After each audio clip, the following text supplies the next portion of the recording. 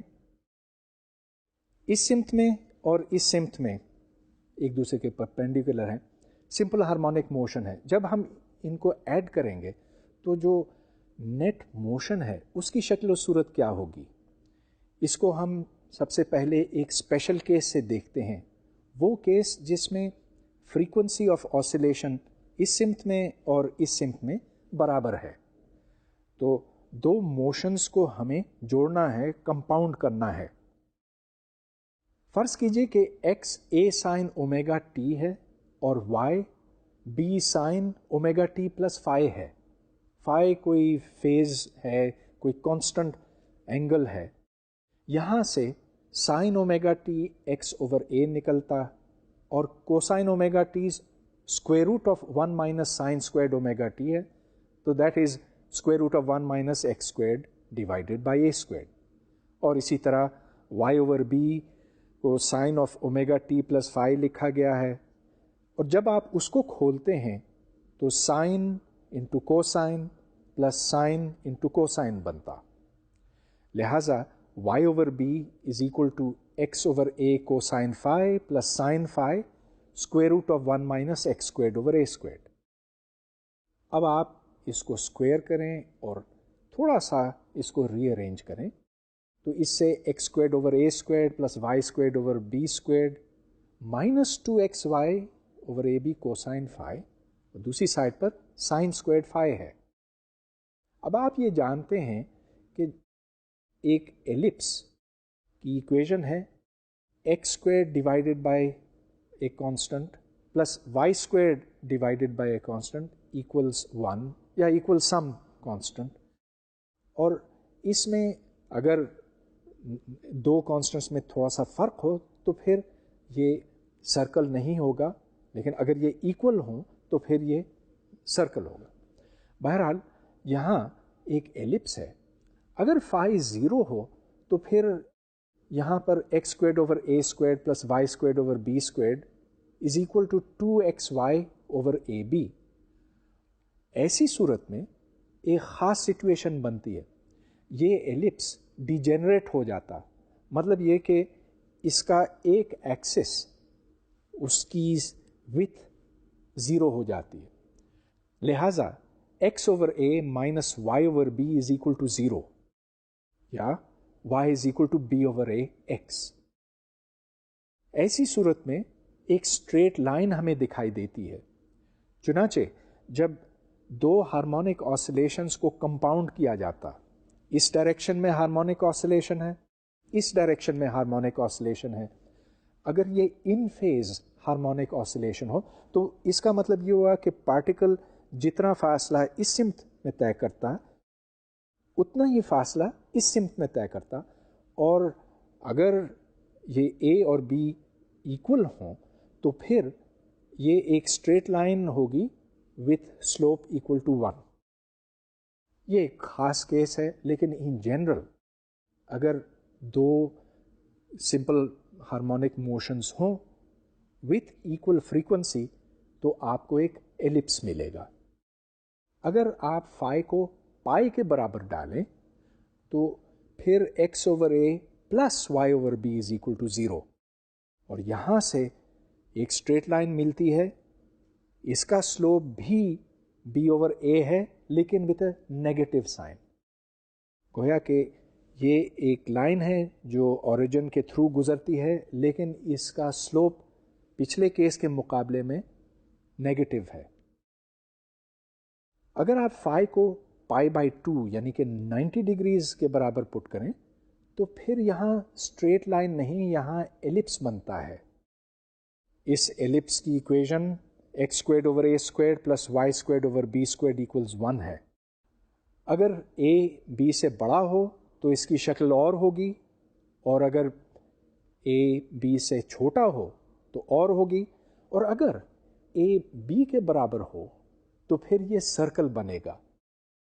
Circle کی equation آپ کو یاد ہے x² + a² = a²، لہذا a اس سرکل کا ریڈیس بنتا ہے۔ اگر دو فریکوینسیز لیے جائیں، دو ڈسپلیسمنٹس، ایک ڈسپلیسمنٹ کی فریکوینسی ω(x) ہو، دوسرے کی ω(y) ہو، اور پھر آپ ان ڈسپلیسمنٹس کو ایڈ کریں تو پھر کیا بنے گا؟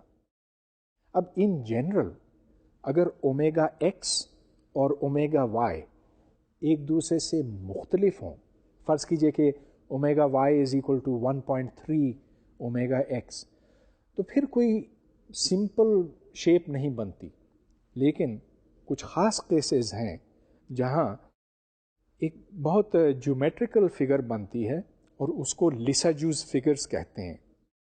یہاں پر اگر ω(x) / ω(y) ایک انٹیجر کے برابر ہو، وہ انٹیجر جو ہے 3 ہو سکتا ہے، 5، 2، جو کچھ بھی، تو اس سے ایک پیریوڈک موشن بنتی ہے۔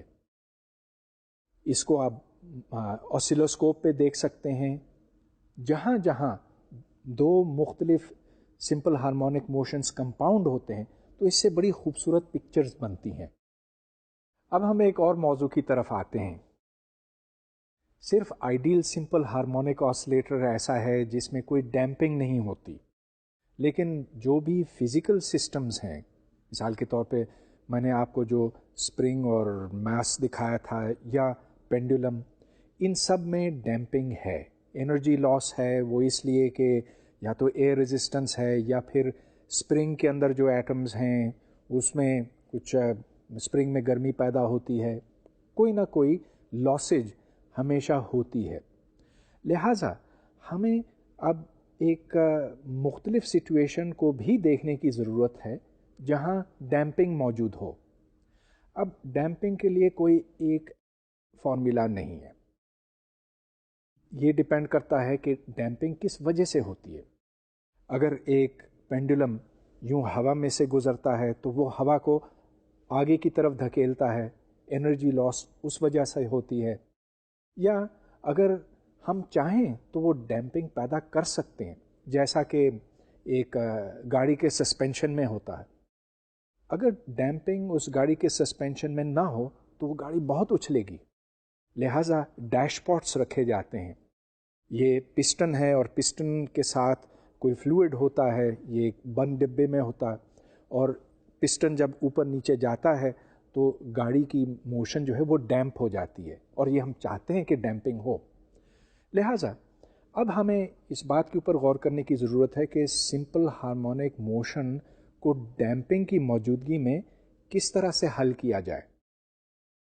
فرض کیجئے کہ ڈیمپنگ فورس ویلوسٹی کے پروپورشنل ہے، مطلب یہ کہ اگر کوئی جسم کسی فلوئڈ میں سے گزر رہا ہے تو جو فورس اس کے اوپر عمل کرے گی وہ اس کی سپیڈ کے پروپورشنل ہوگی، اور کس سمت میں ہوگی؟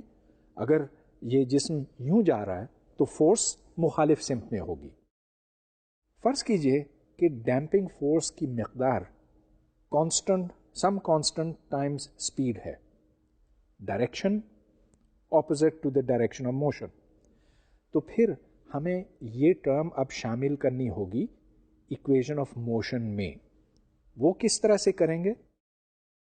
یہ دیکھیے کہ ایک جسم کے اوپر ٹوٹل فورس کیا عمل کر رہی ہے۔